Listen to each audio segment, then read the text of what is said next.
रात के ठीक 12:15 हो चुके थे। जंगल के बीचों बीच खड़ी उस पुरानी हवेली के सामने अर्जुन और रोहन खड़े थे। आसमान में बादल गरज रहे थे और बिजली की चमक हर कुछ सेकंड में पूरे इलाके को उजाला कर रही थी। उसी रोशनी में हवेली की टूटी हुई दीवारें और जंग लगा बड़ा दरवाजा और भी डरावना दिखाई दे रहा था। कुछ देर पहले ही अर्जुन ने उस दरवाजे को धक्का दिया था और वो अपने आप चरमराते हुए खुल गया था, जैसे कोई उन्हें अंदर बुला रहा हो। अब दोनों हवेली के अंदर खड़े थे। अंदर घुप अंधेरा था। अर्जुन ने अपनी टॉर्च ऑन की। हल्की पीली रोशनी कमरे में फैली तो चारों तरफ धूल, टूटे हुए फर्नीचर और मकड़ी के जाले दिखाई देने लगे। रोहन ने धीरे से कहा, अर्जुन, हमें यहाँ नहीं आना चाहिए था। अर्जुन ने मुस्कुराने की कोशिश की, लेकिन उसकी आवाज में भी हल्का डर था।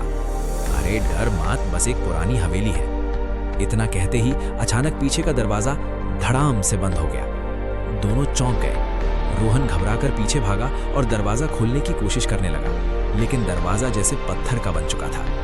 अर्जुन, ये नहीं खुल रहा। अर्जुन ने भी जोर लगाया, लेकिन दरवाजा हिला तक नहीं। अब दोनों को समझ आ गया था कि वे इस हवेली में फंस चुके हैं। कमरे में अजीब सी खामोशी छा गई। फिर अचानक ऊपर से कदमों की आवाज आने लगी। टप टप टप, जैसे कोई धीरे धीरे चल रहा हो। रोहन का चेहरा पीला पड़ गया। अर्जुन, ऊपर कोई है। अर्जुन ने टॉर्च की रोशनी सीढ़ियों की तरफ घुमाई। सीढ़ियां टूटी फूटी थी और ऊपर गहरा अंधेरा था। चलकर देखते हैं, अर्जुन ने कहा। तू पागल है क्या? रोहन बोला, लेकिन जिज्ञासा डर से ज्यादा मजबूत थी। दोनों धीरे धीरे सीढ़ियां चढ़ने लगे।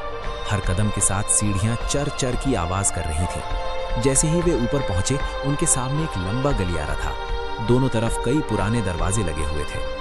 हवा अचानक बहुत ठंडी हो गई थी। टॉर्च की रोशनी में दीवारों पर अजीब अजीब निशान बने हुए दिखाई दे रहे थे। कुछ निशान ऐसे थे जैसे किसी ने नाखून से दीवार को खुरचा हो।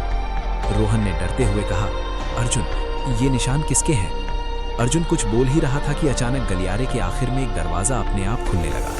किर, दोनों वहीं रुक गए। दरवाजा धीरे धीरे खुला और अंदर घना अंधेरा दिखाई दिया। अर्जुन ने हिम्मत करके कहा, चलो देखते हैं। रोहन मजबूरी में उसके पीछे चला गया। जैसे ही वे कमरे में दाखिल हुए, टॉर्च की रोशनी जमीन पर पड़ी और दोनों की आंखें फैल गईं। कमरे के बीचों बीच जमीन पर एक गोल निशान बना हुआ था। उस निशान के चारों तरफ अजीब भाषा में कुछ लिखा हुआ था और बीच में एक काली पुरानी किताब रखी थी। कमरा बहुत ठंडा था। ऐसा लग रहा था जैसे वहां कोई अदृश्य ताकत मौजूद हो। रोहन ने फुसफुसा कर कहा, इस किताब को मत छूना। लेकिन अर्जुन की जिज्ञासा बढ़ चुकी थी। वो धीरे धीरे किताब के पास गया। जैसे ही उसने किताब को हाथ लगाया, अचानक पूरे कमरे में तेज हवा चलने लगी। दरवाजा अपने आप बंद हो गया। दीवारों से अजीब आवाजें आने लगी। हमें आजाद करो, रोहन चिल्लाया। अर्जुन, किताब छोड़ दे। लेकिन तब तक देर हो चुकी थी। किताब अपने आप खुल गई। उसके पन्ने तेजी से पलटने लगे।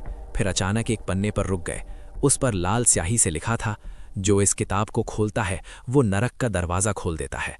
अर्जुन ने घबरा कर किताब छोड़ दी, लेकिन उसी समय जमीन पर बना गोल निशान चमकने लगा। कमरे की जमीन धीरे धीरे हिलने लगी। रोहन चिल्लाया, ये क्या हो रहा है? फिर अचानक धड़ाम, गोल निशान के बीच की जमीन टूट गई। नीचे गहरा अंधेरा था, ऐसा अंधेरा जो अंतहीन लगता था। उस अंधेरे से ठंडी हवा ऊपर आने लगी और फिर अंधेरे में दो लाल चमकती आंखें दिखाई दी। रोहन का शरीर कांपने लगा। अर्जुन, वो क्या है? अर्जुन भी डर गया था।